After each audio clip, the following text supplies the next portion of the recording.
છઠ્ઠા સાતમા ધોરણના બાળકોના બેગમાંથી અયોગ્ય વસ્તુઓ નીકળવી, આજકાલ બનતા જતા રેગિંગના પ્રશ્નો અને કેટલાય વિકૃતિ ભરેલા પ્રશ્નો જ્યારે સોશિયલ મીડિયા અને ન્યૂઝપેપર ઉપર જોઈએ ત્યારે ગુજરાતી સાહિત્યના પ્રખર કવિ એટલે કે કૃષ્ણ દવેની એક બહુ સુંદર રચના વાંચવાની ઈચ્છા થાય છે, જે આજ આપની સાથે શેર કરું છું. રેગિંગ કરવું કે પછી હત્યાઓ કરવી એ બાળકોનું એકલાનું કામ છે? અણસમજુ હાથોમાં મોબાઈલ દીધા ને એનું આ વરવું પરિણામ છે. નહીતર વિકૃતિઓ સામે ચાલીને કંઈક કુમળા દિમાગમાં ના ઘૂસે. નહીતર વિકૃતિઓ સામે ચાલીને કંઈક કુમળા દિમાગમાં ના ઘૂસે. આપણને જોઈ જોઈ આદત પડે ને પછી આખી માસૂમિયતને ચૂસે.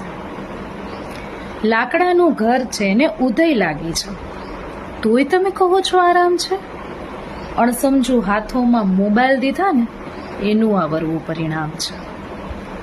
ગેમ અને રીલોનો ભૂખ્યો ભોરિંગ હવે બાળપણનો ભરડો લઈ બેઠો, નહીતર પ્રહલાદ અને ધ્રુવનો આ દેશ એમ એકાએક ના આવે હેઠો.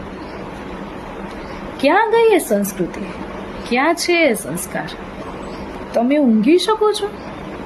સલામ છે. અણસમજુ હાથોમાં મોબાઈલ દીધા ને એનું આ વરવું પરિણામ છે. તો આજે આપણે બધા જોઈએ છીએ કે મોડર્ન પેરેન્ટ્સ એ સાંભળીને બહુ રાજી થાય છે કે મારા બાળકને તો ગમે તેવી સિસ્ટમ અનલોક કરતા આવડે અને ગમે તેવો ફોન ચાલુ કરતા આવડે. તો એ ગર્વ લેવાની નહીં, એ તમારા હાથે તમારા બાળકોને બહુ ખોટી જગ્યા પર લઈ જવાની કામગીરી છે.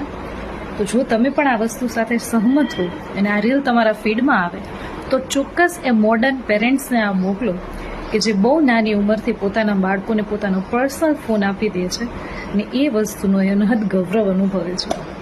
કેમ કે પછી આપણે ન કહેવું પડે કે અણસમજુ હાથોમાં મોબાઈલ દીધા ને એનું આ વરવું પરિણામ છે. Stay tuned.